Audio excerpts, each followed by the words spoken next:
Even so, I'm really disappointed in Michelle. What? When I first met Michelle, you seemed so unattainable. It felt like a real challenge to win you over. I was stunned by Eric's words. To my husband, Eric, I was just a difficult conquest. But if that's how he feels, I won't hold back either. I don't want to continue our relationship anymore. I'll gather evidence and break up with him. He's in a critical condition. I don't have time to get caught up in confusing situations. He's not my husband. I'll firmly tell Eric and show him what a real breakup looks like. My name is Michelle Brown, 27 years old. I'm just an ordinary company employee. We got married about a year ago, so we're no longer newlyweds. My husband, Eric, who is a year younger than me, works at a company we do business with. We met when we started working together on a joint project. To be honest, I thought he was handsome from the first time I met him, but I didn't think much more of it. I'm a workaholic, if I do say so myself. Maybe that's why I have an unapproachable aura, and people don't often talk to me outside of work. Because of that, I've never had much of a love life. I thought it would stay that way. Michelle, you're so cool. I can always rely on you. During breaks at work, Eric would often smile and talk to me like that. At first, I wished he would focus on work instead of chatting with me. But as he kept talking to me, my rigid demeanor gradually softened. In every aspect, he was very considerate, and I felt my heart waver each time I experienced his kindness. Before I knew it, I started to dread the end of our joint project. It seemed like he felt the same way. If you don't mind, how about we keep seeing each other outside of work? When Eric said that to me, I was honestly overjoyed. That's how we started dating, and eventually, his proposal led to our marriage. I still think our newlywed life started off as perfectly happy. His family welcomed me warmly, and I had no real complaints. But recently, I've started to feel a bit out of place. On the surface, our life hasn't changed, but something feels off. At some point, Eric's gaze doesn't seem as intense as it used to be. It's not like he's completely lost interest in me, but it doesn't feel the same as when we first started dating after the project ended. It's probably normal for things to change after a year of marriage. I tried to convince myself of that, but I can't shake the feeling that something's wrong. Take household chores, for example. When we first got married, we took turns doing the dishes and preparing meals. We tried to split the laundry and trash duties as evenly as possible to lessen each other's burdens. But recently, Eric has been doing fewer chores. Sorry, I've been really busy lately. It's true, Eric has been working a lot of overtime recently. He apologizes and hasn't completely stopped helping. However, this period has just barely settled down from the busy season. So it didn't make sense to me why things were still hectic. Lately, I haven't been visiting Eric's company, so I have no way of knowing what his work involves.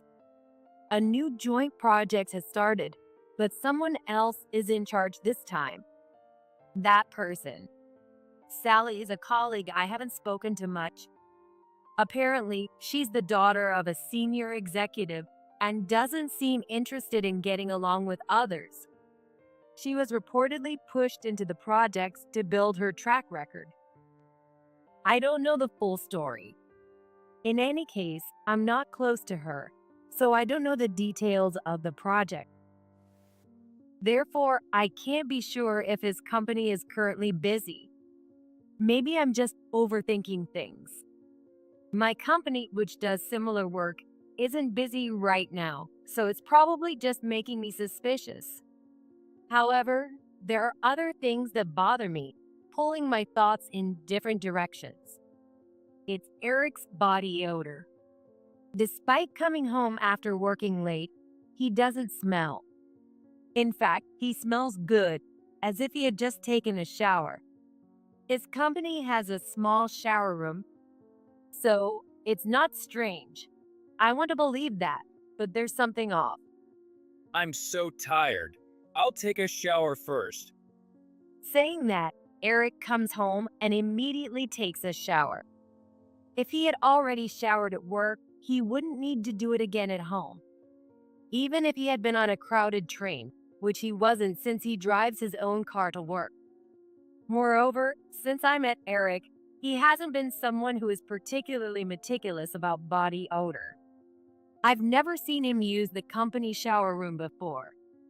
That's why I can't help but feel something is wrong. Is that okay?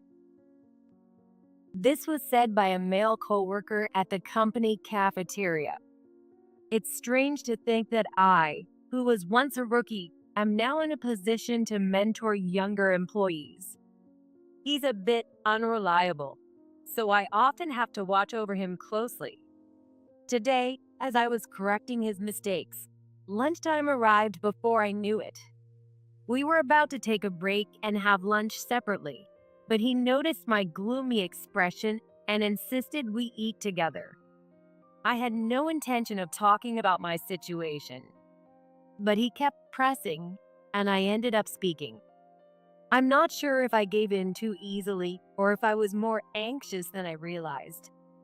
When I reluctantly explained, he looked puzzled. Unable to understand his puzzled expression, I asked him, "What is all right?" Well, He looked uncomfortable when I asked. It might be something hard to say, but I needed to know. "Go ahead, tell me." Urged by me, he scratched his head and awkwardly said, staying late at work, neglecting housework, and being distant. Aren't those common signs of an affair? "Right?" Being told so directly left me speechless. In fact, he was right. Those elements combined are exactly what you find in novels or dramas when someone is having an affair. While there are endings where the person is actually working hard for their family and the couple ends up happy, most of the time, it's just an affair. I felt embarrassed for not realizing it until now. Or maybe I knew and just didn't want to think about it. The idea that Eric might be cheating. No, I'm sorry. It's just a guess. It's fine. Thank you. I nodded slightly to my junior colleague. If he hadn't pointed it out, I might have kept turning a blind eye. As a thank you, I paid for both of our lunches and left the cafeteria ahead of him. I wanted to clear my thoughts before getting back to work. The possibility that Eric might be cheating seemed quite likely. Thinking about it made my heart feel unsettled. Now that I realize it, I couldn't ignore it. I wouldn't be able to focus on work or even live normally. When I get home, I'll ask Eric directly. With that decision, I finally felt a bit more stable. I managed to get through work and went home when it was time. When I arrived at our apartment as it was getting dark, Eric still wasn't home. I anxiously waited, but Eric didn't come back for a long time. I'm home, working late again today. Eric walked through the door after 11 p.m. Again, he didn't smell bad. In fact, he seemed to have a pleasant scent. Disturbed by this, I took his jacket as he headed for the shower. "I'm sorry." I whispered an apology and searched his jacket pockets. I hoped not to find anything, but sadly, my wish was betrayed. From the inside pocket of Eric's jacket, a condom fell out. There's no reason to keep something like that in his work jacket. There shouldn't be any situation where he'd receive one.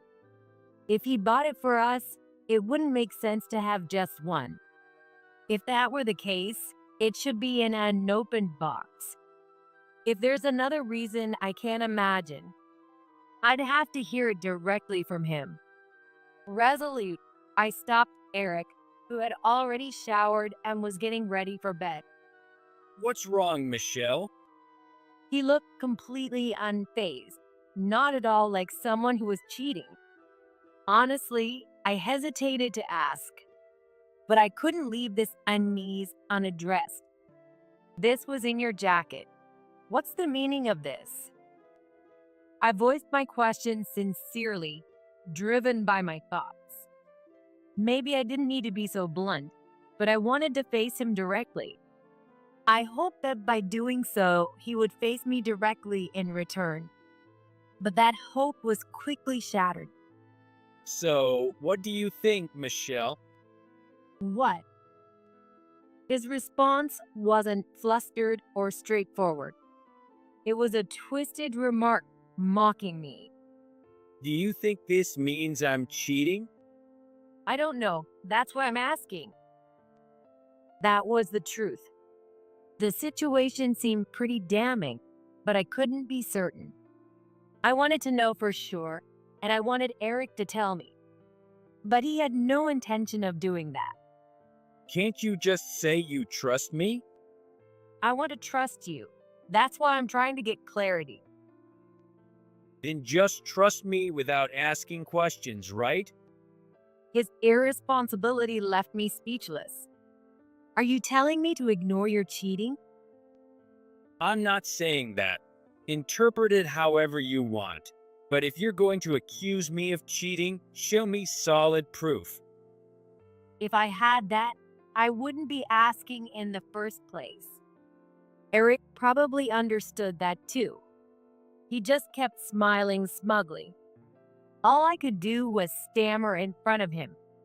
Well, If you don't have anything, don't stir up trouble.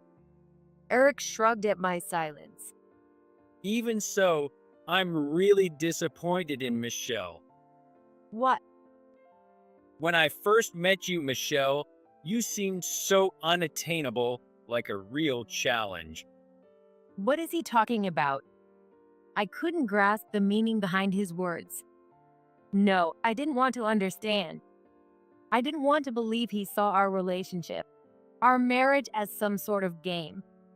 I thought it would be interesting even after we got married, but it wasn't. Well, it's easier for me this way. What are you saying? Nothing much. Just that being married to you is more boring than I thought. After saying that, Eric yawned sleepily. His attitude didn't reflect someone being accused of cheating. But I was so shocked, I couldn't find words to respond. Eric then told me in a completely normal tone. If you want a divorce, make sure you bring proof. Don't waste my time.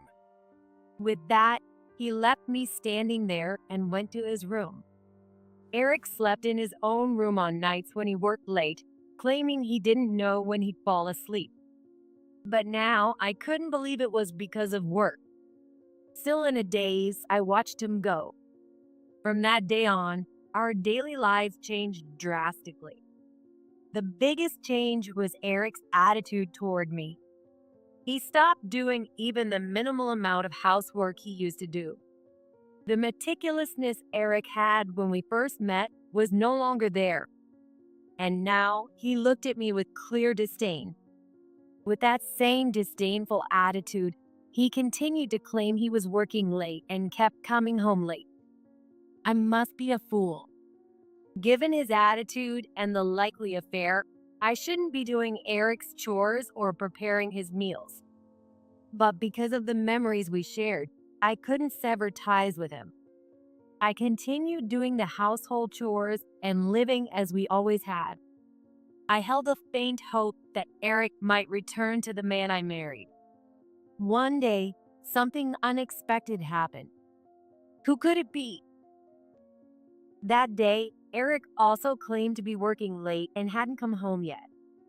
Around 9 p.m., When I should have just gone to bed, the doorbell rang.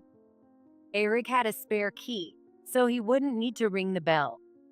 Wondering who it could be, I looked through the peephole and saw a woman standing there. She had a somewhat plain appearance. You might call her an introvert these days. "Who is it?" I asked through the door, and the woman looked a bit surprised before speaking. Are you Michelle? "Yes, I am." I'm the woman who's been involved with Eric. Her unexpected statement left me wide-eyed. To openly admit to an affair and show up at my house. But something didn't add up. Eric wasn't home yet. I had already contacted an old colleague and confirmed that Eric's company wasn't busy right now, so he should still be out with another woman. It was odd that this woman was here. With that in mind, I decided to invite her in and hear her out. Her name was Emily, and she worked for a subcontractor of Eric's company. Emily said she had grown attracted to Eric after he treated her kindly during their business interactions and had confessed her feelings to him. Sure, I've never met someone like you before. And so, Eric had been with Emily a few times. But I didn't know he had a wife. While talking in the living room, Emily looked down apologetically. It seemed Eric hadn't mentioned me before they got involved. After finding out later, Emily felt guilty but couldn't easily sever her feelings for Eric. Not knowing what else to do, Emily looked up my address even though she knew it was wrong and came here today. She wanted to apologize, explain, and talk about her relationship with Eric in front of me. Normally, I should have been angry with her too. But there was someone I wanted to explode in anger at even more. None other than Eric. Listening to Emily's story, any lingering attachment I had for Eric was completely severed. Eric had married me and then had an affair, and now he was involved with Emily as well. From what she told me and from what Eric had said to me, I finally understood. Eric was treating relationships with women like a game. Facing someone like that head-on made me feel foolish. I concluded that I needed to separate from him as soon as possible. With that decision, I felt a clear sense of sympathy for Emily. "Emily, there's something I need to tell you." What? Starting with that, I told her everything she needed to know. In essence, I advised her to cut ties with Eric quickly for her own sake. This also included cooperating with me for my divorce. By the end of our conversation, Emily's eyes reflected the same anger I felt. A week passed after that incident. It should be about time. Eric claimed he had to work late again today, but I knew that wasn't true. So, I thought it was the perfect opportunity to try something and pulled out my phone. "Who is it?" The rarely used house phone started ringing. Wondering who it could be, I answered it. A tense male voice came from the other end. This is the emergency service. Are you Eric's family? "Yes. What happened to him?" I frowned, not understanding the situation. The caller identified himself as hospital staff and named the hospital before delivering unexpected news. Please stay calm. About 10 minutes ago, Eric was brought to our hospital. He's in critical condition and unconscious. Oh my God. I understand it's hard to believe, but it's the truth. The man's voice was filled with such sadness it was hard to bear.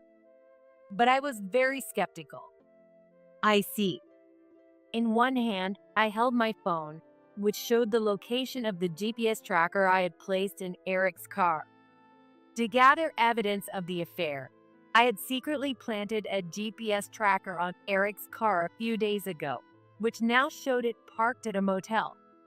I unexpectedly found proof of his infidelity, but it meant the person the hospital was talking about wasn't the Eric I knew. So I firmly told the person on the other end of the phone, "Sorry, but that's not my husband. What? But, I'm very sorry, but this must be a mistake. Please contact someone else." I then hung up the phone. I felt sorry for that Eric. I could only hope he would be all right. But I had my own issues to deal with. I checked the GPS location on my phone again and took a taxi to the motel where Eric and his affair partner were likely staying.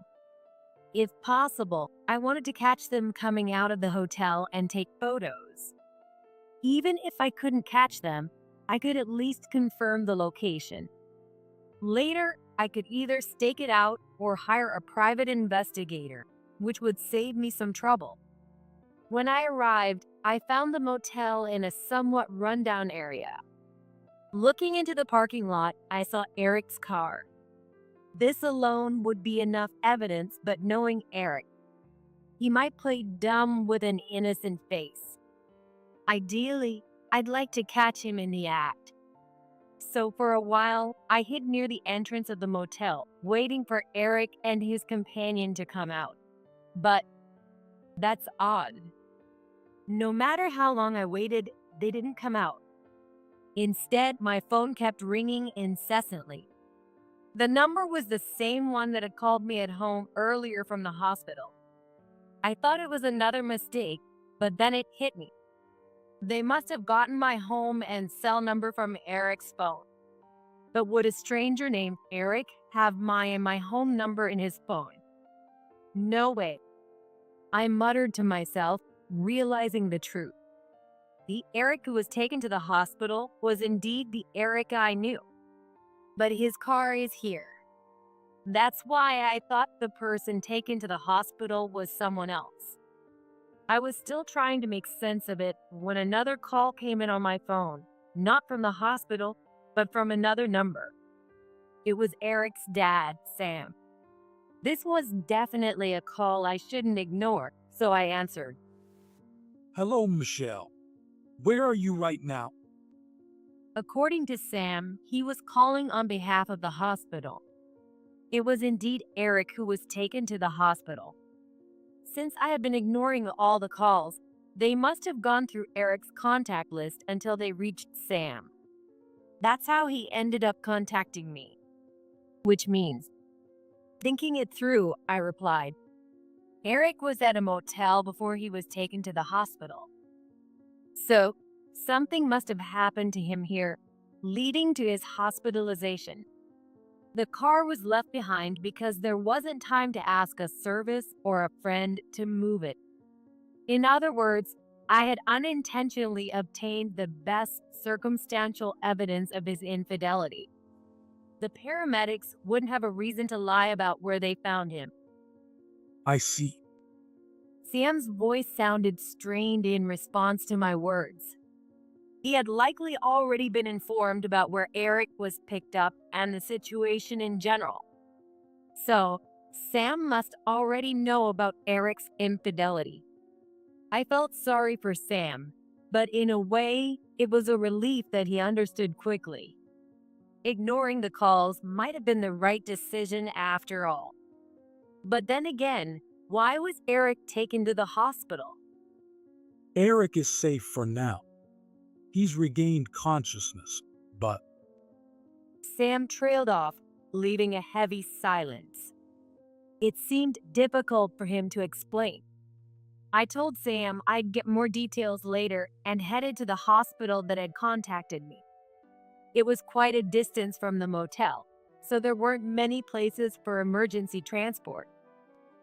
I decided I would definitely bill Eric for the taxi fare later.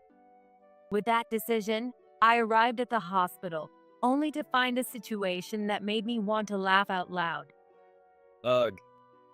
Eric was sitting on a bed near the entrance. His face had none of the smugness he had shown when mocking me. He was sitting there looking utterly embarrassed, his face bright red. Sam and my mother-in-law, Maria, were glaring at him with eyes full of anger. They too had slightly red faces, likely from their anger. As I stepped into the hospital room, still bewildered by the situation, Eric noticed me. Michelle, please talk to Dad and Mom for me. The first thing he says is about his own convenience, not an apology or remorse. I'm just stunned. Not that I intended to help him, but any remaining pity I had for him completely vanished. What? You don't mean you're cheating, do you? Oh, well.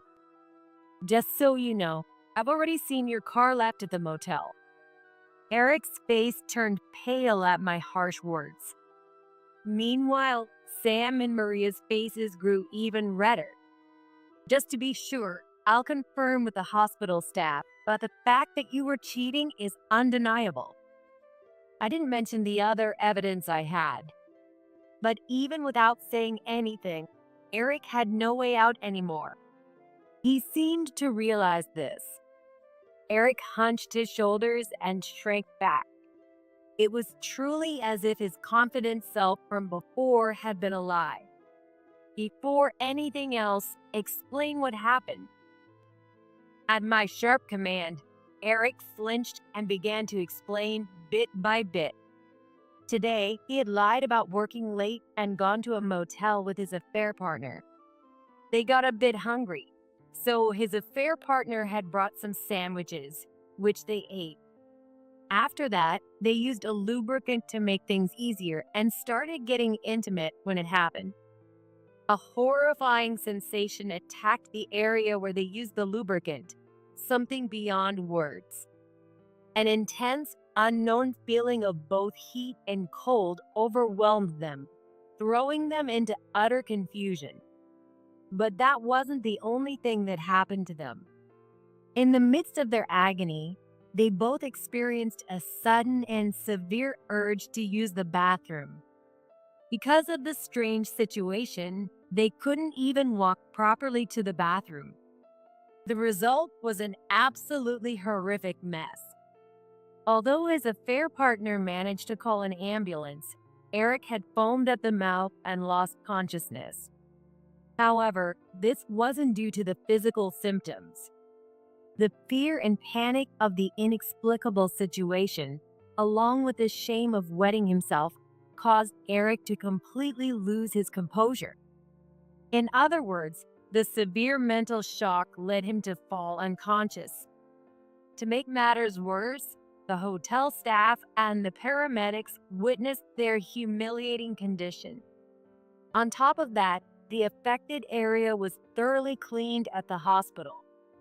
Given Eric's previous arrogance, the shock and embarrassment must have been far greater than we could imagine. Moreover, the entire embarrassing situation was likely explained in detail to Sam and Maria. Their red faces were not only from anger, but also from embarrassment. Imagining the humiliation Eric must be feeling, I honestly wanted to burst out laughing. If Sam and Maria weren't there, I probably would have pointed and laughed out loud. By now, the strange sensations and the urge to use the bathroom had completely subsided. There shouldn't be any lingering symptoms. That must have been tough. I barely managed to hold back my laughter. Noticing this, Eric looked down in frustration. It seemed likely that something had been tampered with in the lubricant. The urge to use the bathroom might have been due to something they ate. The police hadn't been contacted yet, so the details were still unclear. But one thing was certain. But I don't feel sorry for you. This is the punishment for your cheating. Right. Unable to argue with my accusation, Eric let out a groan.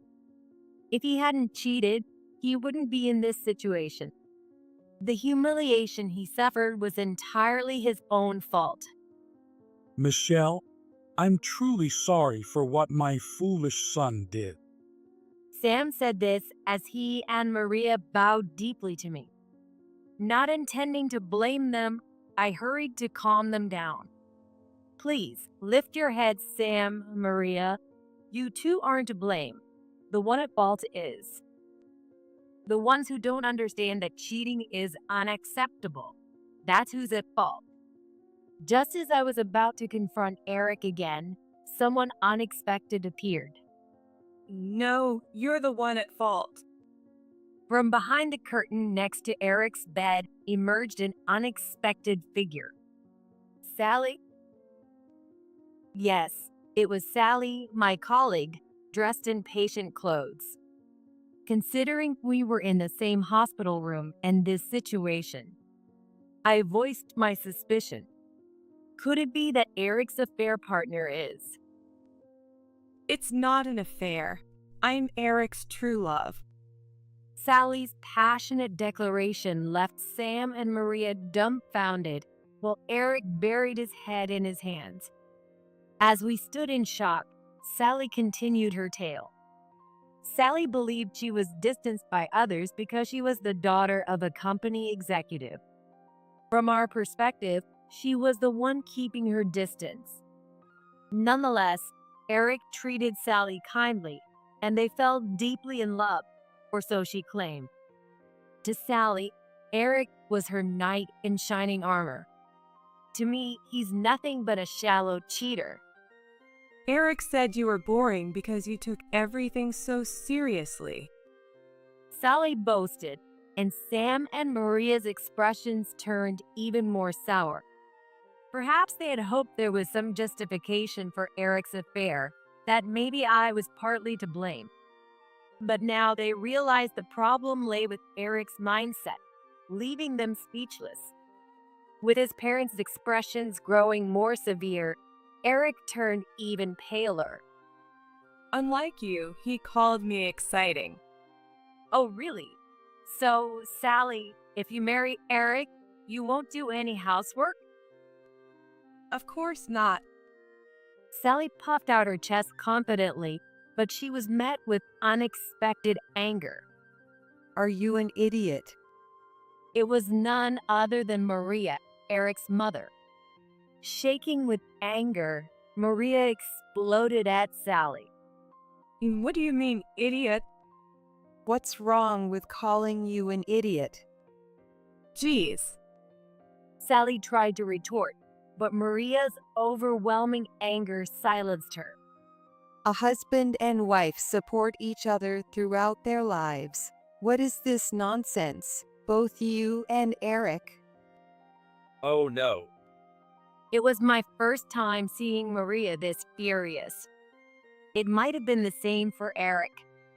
He was visibly trembling.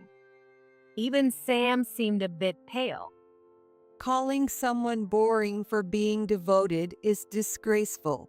You should be ashamed. Why should I have to hear that from you? Sally foolishly tried to argue back. Maria's next shout cut her off. I was genuinely relieved it was just us in the hospital room. Be quiet. Gosh. Seeing Sally scream again, Maria let out a deep, exasperated sigh. If you marry Eric, I will be your mother-in-law. Oh. Sally, realizing this for the first time, bit her lip and looked down. Arguing without even considering that. I cannot approve of your marriage to her, Eric. No, I don't plan to marry her. What do you mean? Eric tried to appease Maria, likely to win her favor. But at that very moment, someone else appeared. I thought so. That's just the kind of person you are. It was Emily, another one of Eric's affair partners. Gone was the timid and gentle demeanor she had when I first met. Her eyes, filled with deep resentment and hatred, were fixed on Eric. The others who didn't know her looked confused. Why are you here, Emily? The paramedic mentioned that since Michelle wasn't answering the phone, they called everyone they could. Emily must have been one of those contacts. I had planned to call her later anyway, so it worked out. Who are you? Nice to meet you. I'm Emily, one of Eric's affair partners. What? Eric probably didn't expect her to honestly reveal everything about herself. He looked shocked, eyes wide, trembling so much he seemed about to foam at the mouth again. Sam and Maria's faces showed a mix of emotions, as if they couldn't decide whether to cry or be angry. On the other hand, Sally, who had just been subdued by Maria, now turned her fury towards Emily. What do you mean? This is what I mean. Emily remained calm as she walked over to Sally and handed her a thick brown envelope. Sally, with a mix of anger and suspicion, took it and pulled out the contents. The next moment, she let out a piercing scream. What is this? She threw the contents to the floor as if they were something filthy. Scattered around were photos. It printed images of Emily and Eric during their affair. I had asked Emily for evidence in case Eric tried to deny the affair, but I never expected it to be used like this. While it showed how angry Emily was at Eric and Sally, it also made me feel a pang of sympathy for her, considering she hadn't known it was an affair initially. When I glanced at Emily, she gave me a small, troubled smile, but only for a moment. But it lasted only for a moment. Her expression quickly returned into one filled with hatred. Eric, can you explain everything? Well, you see. Unable to explain his cheating, Eric just forced a nervous laugh and mumbled. Sally's face contorted in obvious disgust at his pathetic display. It made me wonder what I ever saw in him. That's his true nature. You should walk away while you can. Emily said this calmly, then dropped a bombshell as if it was nothing. Oh, by the way, how was the lubricant? I mixed in some animal anti-inflammatory ointment. It must have been quite effective. Even I was shocked, but it must have been even more for those affected. Anti-inflammatory ointment. It's used for muscle pain and tendinitis. For animals, it's much stronger than what's used for humans. No wonder they were in so much pain. Eric and Sally were stunned, their eyes wide with shock. Men should bring something like this out of consideration, right? But it was just for your own benefit, wasn't it? Emily's final taunt was too much for Eric. You little. How dare you? He tried to raise his voice, but I cut him off. That's right. In the end, you only ever think about yourself. You're the worst. Sam and Maria glared at Eric, completely deflating him. With that, the confrontation ended for the moment. A week later, Eric and I got divorced. Whether it was to save face or avoid paying alimony, Eric resisted until the end. However, with undeniable evidence in front of him, there was no way for Eric to escape. With the images I had from Emily, he couldn't lie his way out. Moreover, Sam and Maria told him they would completely cut ties with him if he didn't agree to the divorce. All this combined made Eric finally agree to the divorce. Additionally, he had to pay me $50,000 in alimony, an amount well above the usual. Sam and Maria also ensured the division of assets was fair to me, for which I was grateful. Naturally, I also demanded compensation from Sally. Considering her personality, I expected difficulties, but the payment was surprisingly smooth. I think it was largely because I informed her parents about everything. As executives, they probably wanted to quickly suppress any scandal. As proof, after the incident, Sally was removed from her role in the joint project. Eric, likely pressured indirectly by Sally's parents, was also removed from his role. In hindsight, this was a bad move. With Eric and me divorced and both of them removed from the project, people began to speculate about us. By neither confirming nor denying these speculations, I allowed rumors to flourish. As a result, both of them were subjected to even stronger rumors and curious stares, eventually leading them to quit the company. I haven't kept track of what happened to them afterward. Eric, having lost all his confidence, reportedly became a recluse at his parents' house. One could say Eric's life was essentially over. However, to be honest, I was no longer interested. As for Emily, she turned herself in to the police to atone for mixing the anti-inflammatory ointment into the lubricant. Apparently, it wasn't difficult because she knew Eric kept the lubricant in his bag and he was careless. Also, the reason they both got sick was simply because they ate the sandwiches Sally made. Their misfortune was a result of their own actions after work. I should take responsibility for what I did. This likely referred not only to the mixing incident, but also to the affair itself. Emily's inherently serious nature made me even more angry at Eric. I felt like going to slap him. However, with Sam and Maria watching over things, no charges were filed, so it was uncertain what would happen legally. As for me, I am now enjoying my newfound freedom, both mentally and physically. With the alimony I received, I'm indulging in some luxuries. Additionally, I've been selected to fill the gap left in the joint project. I plan to bring my junior colleague along for the experience. Given that he supported me through this ordeal, I want to return the favor. Sometimes I notice him looking at me, but I'm probably just imagining things. Besides, I'm done with romance for a while. Life is still long. Maybe someday, if I feel like it, falling in love again wouldn't be so bad. Next time, I'll be wary of guys who only say what sounds good.